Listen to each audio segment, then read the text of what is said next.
जय हिंद साथियों, स्वागत करते हैं आपका मेरे इस चैनल पे। आज एकदम नई ऊर्जा और नई उमंग के साथ आज हम लोग सीखने वाले हैं कि वैद्युत द्विध्रुव के कारण, किसके कारण, वैद्युत द्विध्रुव के कारण उसकी अक्षीय स्थिति पर उत्पन्न होने वाली वैद्युत क्षेत्र की तीव्रता। क्योंकि जो वैद्युत द्विध्रुव होता है, क्या होता है, इसको मैं पिछले वाली वीडियो में डिस्कस कर चुका हूँ और सारी बातें बताई थी कि वैद्युत द्विध्रुव कैसे बनता है, वो होता क्या है, वैद्युत द्विध्रुव क्या होता है, वैद्युत द्विध्रुव आघूर्ण क्या होता है और ये कैसी राशि होती है, इसका मात्रक जो है वो तो निकाल लेंगे, आराम से हो जाएगा। और इसकी जो बात करें राशि, कैसी राशि सदिश है कि अदिश है और इसकी दिशा क्या होती है, तो सारी चीजें हम लोगों ने कल पढ़ ली थी। तो आज हम लोग क्या पढ़ेंगे कि वैद्युत द्विध्रुव के कारण उसकी अच्छी स्थिति पर उत्पन्न होने वाली वैद्युत क्षेत्र की तीव्रता। तो देखिए हमने यहाँ पे लिख दिया, थोड़ा बहुत लिख दिया, क्या लिखा हुआ है कि माना एक वैद्युत द्विध्रुव ए बी है। अब देखो यहाँ समझाते हैं, ये देखो ए है और ये क्या है, बी है। तो ये क्या है, एक वैद्युत द्विध्रुव है। और वैद्युत द्विध्रुव होता क्या है, जिसमें क्या हो, एक माइनस का आवेश हो और एक प्लस का आवेश हो और दोनों के जो परिमाण कैसे होना चाहिए, समान होना चाहिए। और दोनों की जो बीच दूरी वो क्या है, 2L होती है। कितनी होती है, 2L, यानी कि बहुत ही नजदीक दोनों आवेश क्या रखे होते हैं। तो अब देखिए, जब दोनों की बीच दूरी 2L है तो हमने यहाँ पर एक मान लिया कि मध्य बिंदु O है। क्या है, मध्य बिंदु, यानी कि मध्य बिंदु का मतलब क्या होता है, बीचों बीच वाला पॉइंट। अगर दोनों की बीच दूरी 2L है तो आधी देखो ये हो गई और आधी ये हो गई, यानी कि L ये हो जाएगी और L ये हो जाएगी। ठीक है बात। फिर हमने क्या माना कि इसके मध्य बिंदु O से स्मॉल r दूरी पर एक बिंदु P है जहां पर वैद्युत क्षेत्र की तीव्रता हमको ज्ञात करनी है। ठीक है। और फिर देख लो कि माइनस क्यू आवेश के कारण उत्पन्न होने वाली वैद्युत क्षेत्र की तीव्रता E2 है तथा प्लस क्यू आवेश के कारण उत्पन्न होने वाली कितनी, E1 है। अब देखिए यहाँ पे जो हमने यहाँ पे एरो बनाया है, इस एरो का क्या मतलब होता है। देखिए एरो का मतलब होता है इसकी दिशा। क्या होती है, दिशा। तो ये जो वैद्युत क्षेत्र है, यानी कि जो वैद्युत क्षेत्र की तीव्रता है, इसकी जो दिशा होती है वो क्या होती है, वो प्लस से माइनस की ओर होती है। पीछे बढ़ा चुका हूँ इस बात को। तो अगर हम देखें ये प्लस क्यू आवेश है, कैसा है, प्लस क्यू, तो प्लस क्यू के कारण जो वैद्युत क्षेत्र की तीव्रता होगी वो क्या होगी, प्लस से दूर होगी कि नहीं होगी। यानी कि प्लस क्या होता है, प्लस से दूर होता है और माइनस की ओर होती है। तो वैसे देखिए जो इसके कारण जो दिशा होगी वो प्लस से दूर होगी, हो जाएगी प्लस से दूर। देखो वो होगी E1। अब देखो हम इसके कारण देखते हैं कि माइनस के कारण क्या होगा। तो देखो अगर इसको हम भूल जाएंगे, ये है ही नहीं, क्या है, ये आवेश है ही नहीं, तो माइनस के लिए क्या होगा, यानी कि माइनस की ओर होगा। इसकी दिशा क्या होगी, माइनस की ओर। तो वही यहाँ पे जो एरो है वो हमने बना दिया वहाँ पे, इस प्रकार से यहाँ पे दिशाएं हो गई। तो अब देखिए यहाँ पे लिखा भी होगा कि माना एक वैद्युत द्विध्रुव ए बी है जिसके मध्य बिंदु O से स्मॉल r दूरी पर, देखिए ये वाली r दूरी पर एक बिंदु P है जहां वैद्युत क्षेत्र की तीव्रता ज्ञात करनी है। हमको वहां पर वैद्युत क्षेत्र की तीव्रता ज्ञात करनी है। और माना प्लस क्यू आवेश के कारण वैद्युत क्षेत्र की तीव्रता E1 तथा माइनस क्यू आवेश के कारण E2 है। तो ठीक है, वो सारी बात जो यहाँ पे लिखी वही हमने यहाँ पे लिख दी है। अब देखो हम क्या लिखेंगे, हम जानते हैं कि हम लोगों ने एक फार्मूला पढ़ा है, क्या पढ़ा है कि बिंदु आवेश के कारण उत्पन्न होने वाले वैद्युत क्षेत्र की तीव्रता, तो वो क्या होती है, E बराबर 1/4 पाई एप्सिलॉन 0 Q बटे r²। पढ़ा कि नहीं पढ़ा है, पीछे पढ़ाया हुआ है हमने। तो जिसने नहीं पढ़ा वो क्या करेगा कि मेरे चैनल पर जाए और वहां पे सारी वीडियोस देख सकता है बड़े आराम से। तो हम देखो अब क्या लिखेंगे, हम यहाँ पे निकालेंगे, पहले किसके लिए निकालते हैं, पहले निकालते हैं हम लोग किसके लिए, माइनस क्यू के लिए। किसके लिए निकालेंगे, माइनस क्यू आवेश के कारण उत्पन्न होने वाली, या फिर पहले निकालते हैं E1 यानी कि प्लस क्यू वाले के लिए। ठीक है, फिर हम लिखेंगे कि प्लस क्यू आवेश के कारण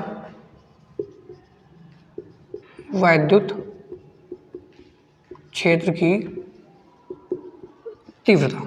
ठीक है, तो वो कितनी, प्लस क्यू के कारण कितनी, प्लस क्यू आवेश के कारण वैद्युत क्षेत्र की तीव्रता कितनी, E1। तो देखिए E1 बराबर क्या होगा, 1/4 पाई एप्सिलॉन 0 Q बटे r²। क्या हो जाएगा, r²। लेकिन देखो यहाँ पर मेन चीज क्या है, मेन चीज है इसकी दूरी क्या रखेंगे हम लोग, है ना। देखिए प्लस क्यू आवेश तो यहाँ पर है, ठीक है, और हमको यहाँ से लेकर के यहाँ तक की दूरी निकालनी है। तो अब देखिए हमारे पास जो ये r है वो क्या है, वो है O से लेकर के यहाँ तक की दूरी है ना। देखिए ये O से लेकर के ये r दूरी है और ये O से लेकर B तक कितनी है। अगर हम क्या करें कि इस पूरे में से इतनी को घटा दें तो सिर्फ क्या बचेगी, इतनी बचेगी, नहीं बचेगी। तो देखिए यहाँ की जो दूरी हो जाएगी वो हो जाएगी r माइनस L।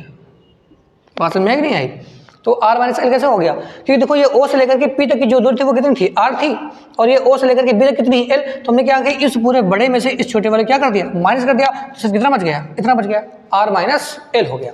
तो वैसे यहाँ पे जो दूरी रखेंगे वो हो जाएगी r माइनस L का होल स्क्वायर, और इसको मान लो समीकरण नंबर 1 मान लेंगे। फिर ऐसे क्या निकालना है, माइनस क्यू आवेश के कारण, तो माइनस क्यू आवेश के कारण वैद्युत क्षेत्र की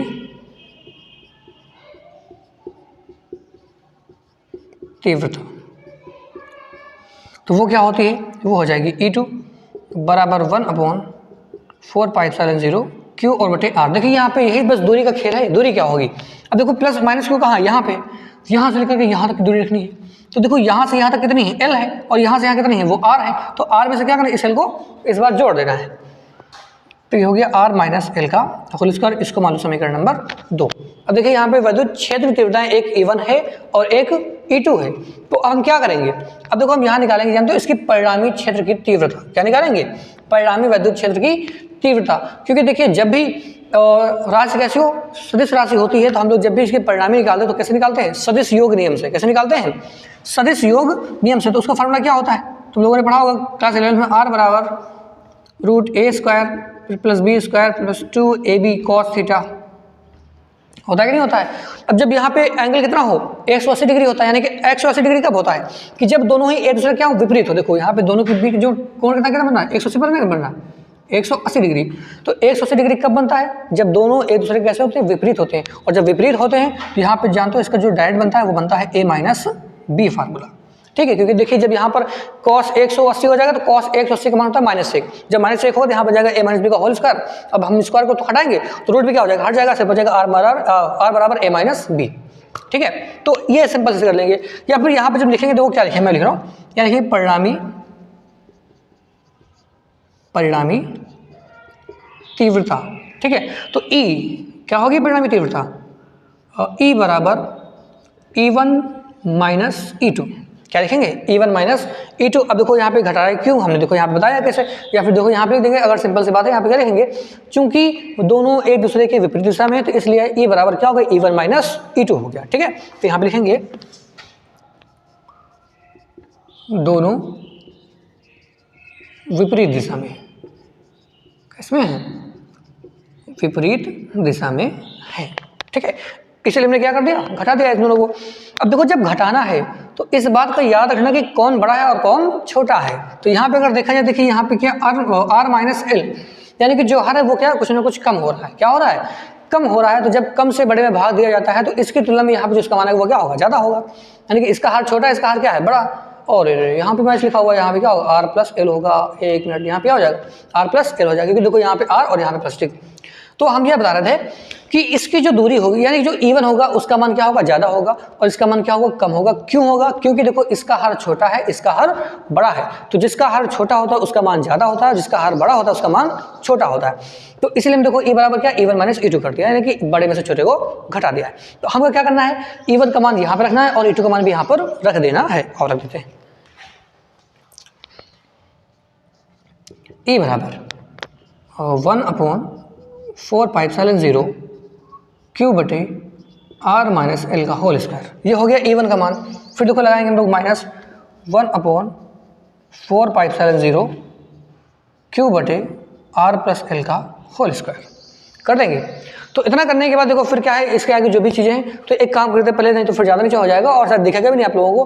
तो आप पहले क्या करिए, इसके पूरे का क्या करें, बहुत जल्दी से स्क्रीनशॉट मारो, फिर हम लोग देखते हैं इसके आगे क्या होता है। तो देखते हैं आगे क्या होता है। देखिए यहाँ तक हम लोगों ने कर लिया है, E बराबर 1/4πε0 Q बटे R माइनस L का होल स्क्वायर माइनस 1/4πε0 Q बटे R प्लस L का होल स्क्वायर। यहाँ तक क्या हम लोगों ने इसको क्या है, कर लिया है। अब देखो क्या करते हैं, यहाँ से लोगों कुछ ना कुछ कॉमन मिलेगा हमें।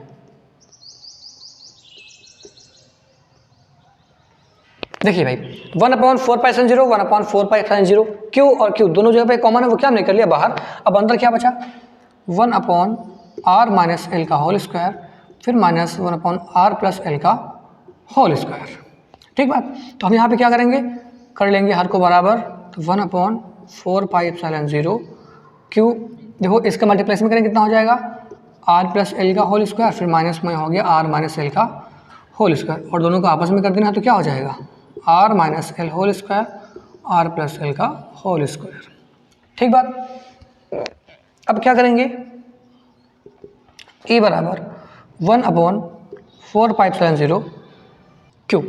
तो देखिए क्या करना है, अब यहाँ पर हम क्या लगाएंगे, a प्लस बी का होल स्क्वायर, और यहाँ पे क्या लगाएंगे a माइनस बी का होल स्क्वायर। तो आइए इसको तोड़ते हैं।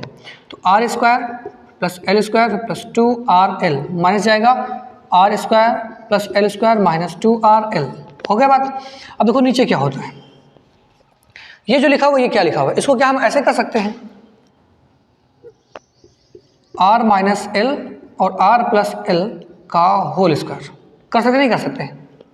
बोलेंगे सर बिल्कुल कर सकते हैं, क्योंकि देखिए इस पर अलग स्क्वायर लगा हुआ, इस पर अलग लगा हुआ, तो हमने क्या कर दोनों को एक साथ लगा दिया। अब देखो दोनों पे एक साथ क्यों लगाया, क्योंकि दोनों मल्टीप्लाई में लिखे हुए थे। कैसे लिखे हुए थे? मल्टीप्लाई में। अब यहाँ देखो क्या है, माइनस है, तो माइनस हम लोग ऐसा नहीं कर सकते। तो अभी वो क्या करते हैं आगे, e बराबर 1/4πε0 क्यू, और देखो अंदर क्या होता है, R square plus L square फिर प्लस 2RL माइनस जाएगा अंदर, तो क्या हो जाएगा, चिन्ह बदल जाएंगे, R square minus L square फिर प्लस में क्या हो गया 2RL।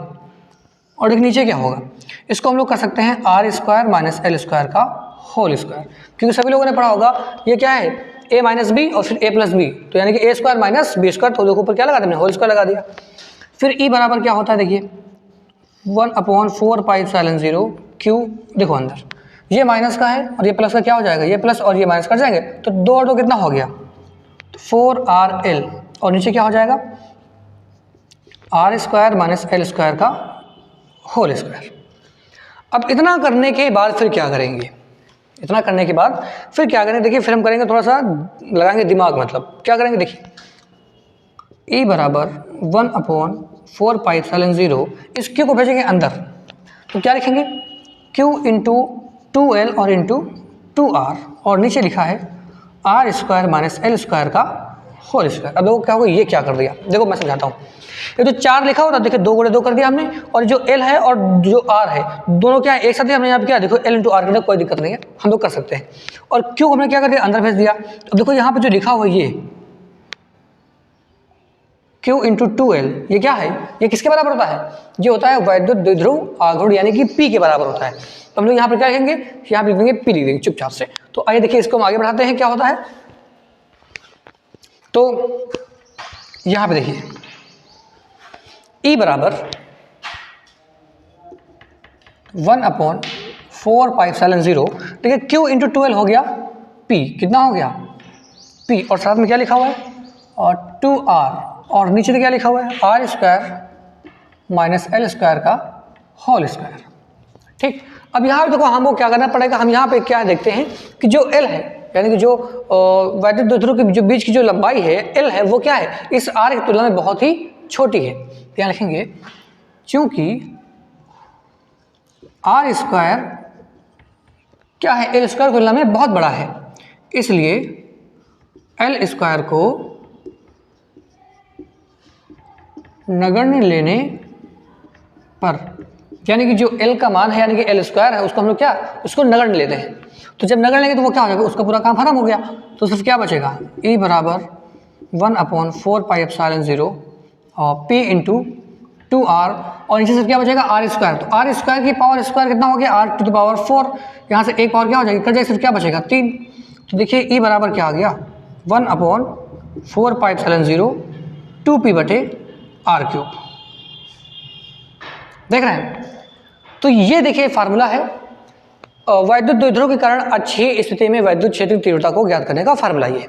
तो इसके बाद हम लोग अगले वीडियो में क्या पढ़ेंगे कि वैद्युत द्विध्रुव के कारण निरक्षीय स्थिति में वैद्युत क्षेत्र की तीव्रता होती क्या है, तो उसको हम पढ़ेंगे अगले वीडियो में। तो अगर ये वीडियो अच्छा लगा हो तो इसको लाइक कीजिए और कमेंट कीजिए, ऐसे ही वीडियोस पाने के लिए देखिए कि हमारे चैनल को सब्सक्राइब कीजिए। और क्लास 12th का पूरा सिलेबस हम इसी यूट्यूब चैनल पर करवा देंगे, जिसको पढ़ना है और अपने मतलब पढ़े और अपने दोस्तों में क्या करें, शेयर करें। तो फिर ठीक है, हम लोग मिलते हैं अगले वीडियो में, तब तक के लिए जय हिंद जय भारत।